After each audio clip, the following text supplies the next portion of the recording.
jamaa anafanana na Gachagua bwana.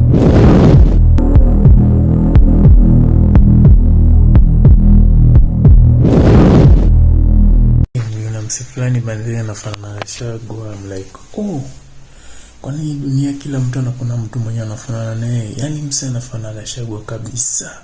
Rigiji. Rigiji bana. Huyu jamaa anafanana na Gachagua bwana. Fadhali Rigiji. Tunakuwa. Hebu angalia. DCP.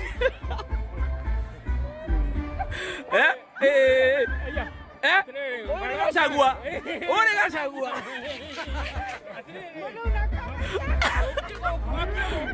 Huyo ni Gachagua huyo.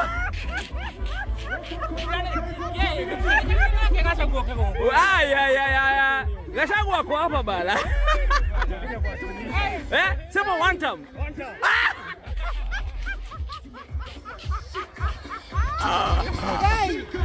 We tunakuomba kujia kijana yako anazurura huku nje.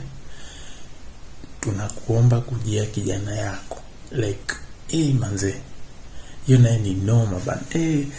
Unajua hii Kenya wiki moja ni kama mwaka mzima. Vitu zina happen every day. It's too much bro. Unajipata umelose out. Kwanza tu kimiss tu dakika moja kupita ni hivyo. Like by the time utakuwa na feel tunataka kurecover, you not even recover it.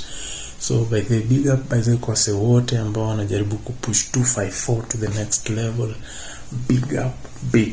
Big up kabisa. And pia nimeona kuna wase wana kashifu sana Ugobina after alisema la same kama Babu Owino angekuwa kwa ile area rally. Mimi si wa Mlima rally ya Linda Mwananchi kina Sifuna wangeona moto. Okay, that is his point of view and he was saying it not to that context that nyinyi mnachukulia. He was just meaning that, you know, if kama wangeenda without like somebody from the community, it could be very tough. You know how Kenyan politics nowadays is like zimekuwa like at least there's somebody we should like mkienda mali lazima at least kuko na mtu mwenye ana represent that community so that things may be easy. It's not only in Kenya, all over the world people always recognize the local guy, you know, and that was his point of view. So I don't know why you're criticizing that guy.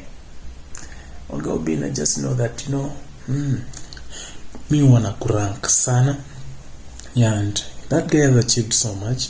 So unajua sasa Kenya kosangi wanapenda tu politics, everyone alafu watu wanangujanga tu kitu hivi. Ule msemo yako na beef nayo anaweka mafinye kufeka,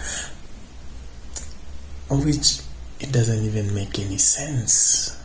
Yeah, that was the only thing that I was trying to bring out, guys. And by the way, keep on subscribing, keep on viewing, sharing, na pia make sure at least bana mna to push to the next level. You know, tunataka hata si kuomoka. Watu wengine kwa kiomoka hata si pia tuomoke, unaelewa? At least ama ni aje. Yep. Gossip siku zote. Subscribe, share, whatever. Tell a friend, patia manzi yako, ex wako, like kila mtu wenyu mpaka hii kitu itembee bana, si ndio? Alafu tutakuwa poa ama ni aje kabisa.